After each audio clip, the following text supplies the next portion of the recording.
And I think like with 3 years eligibility in the transfer portal, you have to take everything 1 year by 1 year. But I do think there's real upside here for him to make all conference, to help y'all win another conference, to potentially get back to that playoff, to be a Sunday type of player. So I think y'all are getting a good one. I will still be rooting for him. Arizona State found their new quarterback in Cutter Boley out of Kentucky. So what can Arizona State fans expect? Talking to Tyler, I am from Mixtape. Tyler, you are probably the biggest Kentucky fan that I know. You're decked out in all the Kentucky gear right now. I want your honest, unfiltered opinions on Cutter Boley's year with Kentucky.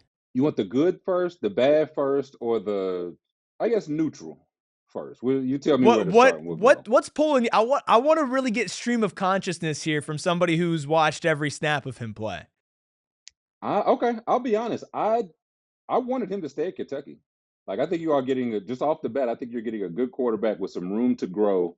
I really wanted him to see if like stay at Kentucky and work with Will Stein, see what he was going to do. I did want some competition to be brought in for some of his negatives, which we'll get to. But when I saw he was hitting the portal, I was like definitely bummed. Like we know in the portal era, when you see a guy hitting the portal, your first gut feeling is like, we'll be fine, or dang, that's a solid player. And mine was the latter. I think y'all got a good guy. What is it about his play? Because I think that I've seen on tape the stuff that you can build on, Mhm.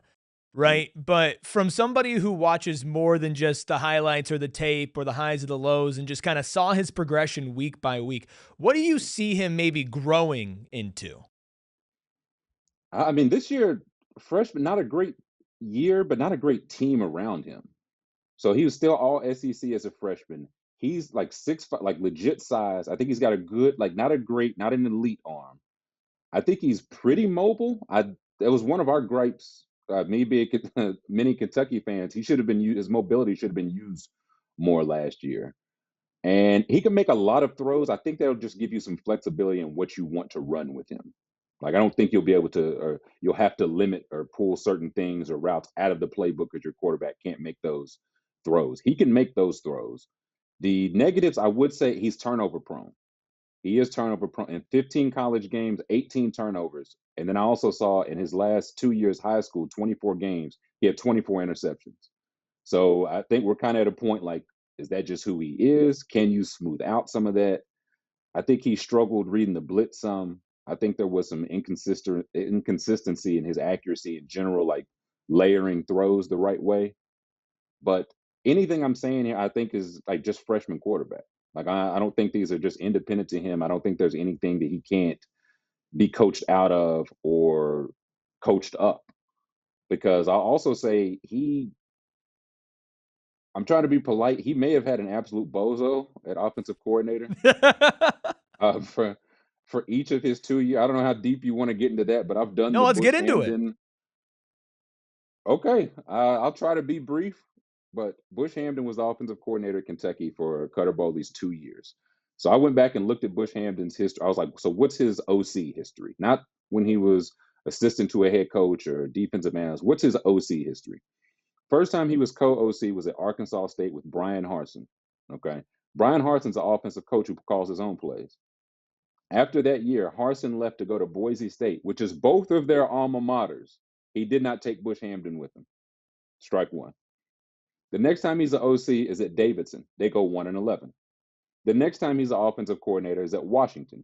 Jake Browning had his worst year in college, and Jacob Fromm went from a 5-star transfer to a fourth round pick. He got fired. He gets to Boise State. He inherits Ashton Genty. In the year he leaves, Ashton Genty runs for 5,000 yards. He gets to Kentucky.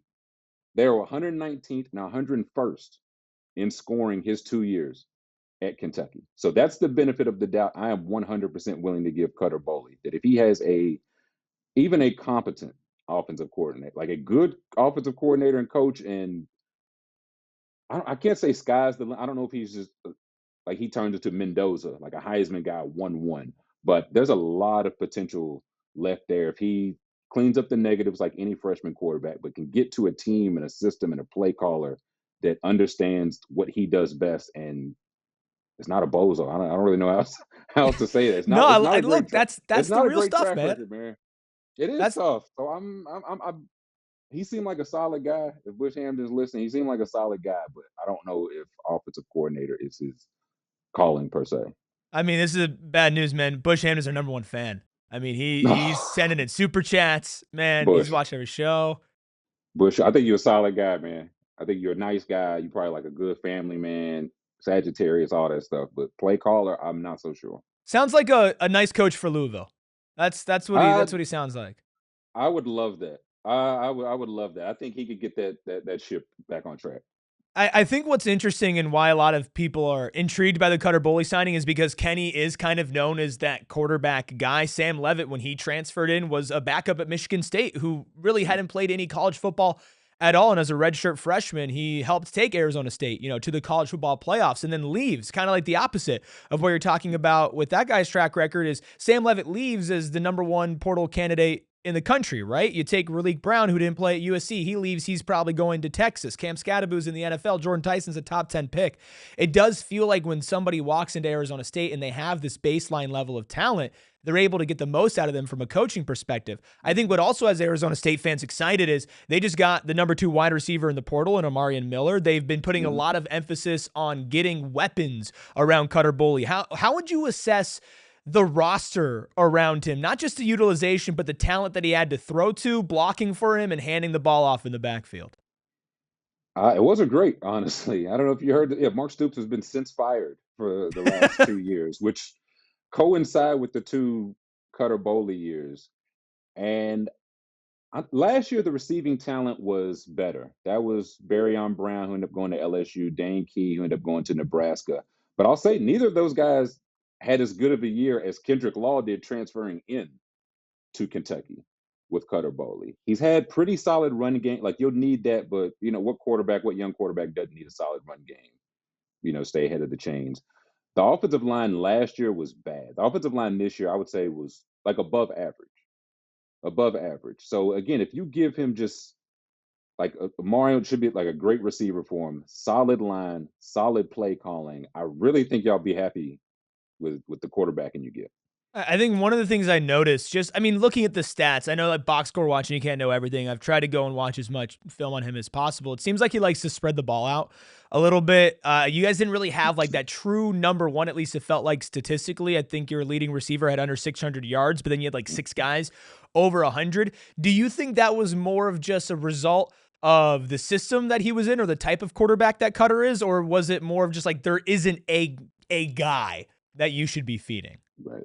I a little of both, but I do think it's some of the system because again, I'm sorry, Bush. I know you listening. I can't remember which game, but 6, 7, 8 games into the season, I noticed that like 11 or 12 guys had caught a pass in a single game. And in my mind, I'm like, I know Kentucky doesn't have 11 or 12 SEC receivers. I just have to be honest with our personnel. And Bush Hamden said something to the effect after the game is like, well, we're still trying to find who are our guys to pop. And I'm like, my brother, it's like week 7 or 8. You're supposed to know this stuff. And if you don't know it by now, then maybe you don't have the guys to pop. But I do think like a strong 1 or 2, I don't know, like your tight end situation. I don't know how often you throw to running backs. That's a thing that we kind of just didn't do in our offense. So if you're able to do like little check downs, things that just keep the chains moving, keep Cutter from having to feel like he has to make that big throw. I think that's where the turnovers can come into play. The last thing I'll ask you, thank you for taking some time just to talk a little No, for sure, Kentucky for sure. QB. Wish we could have talked a little Kentucky QB swap, but you guys found your guy and Notre Dame's backup, Kenny Minchie. I hear But good things. I'm hopeful. yeah, I think with Will Stein too. Mhm. Completely new regime in there. You're not talking to Sam Leavitt if Will Stein's not in there. So that at least is Correct. probably a good sign as well. If you had to kind of sum up Cutter Boley in a couple of sentences for Arizona State fans, the good, the bad, the neutral, the potential, how would you sum up the quarterback that's coming to Tempe? I think he's got some dog in him. I think it's probably the biggest compliment I can give him because this year and last year were not good Kentucky years by any stretches. And this is a guy like a small county Kentucky kid that moved to Lexington when I think he was 15 or 16 with the intention of playing for Kentucky, for playing for Mark Stoops. I know all your listeners like hearing that is like, why are you telling us that? We don't care about that. But that's kind of why I have to tell you that. Anything you have heard or have seen from Kentucky fans before, you have to keep that in mind. They're going to give a Kentucky boy a little bit more grace. That it just is what it is.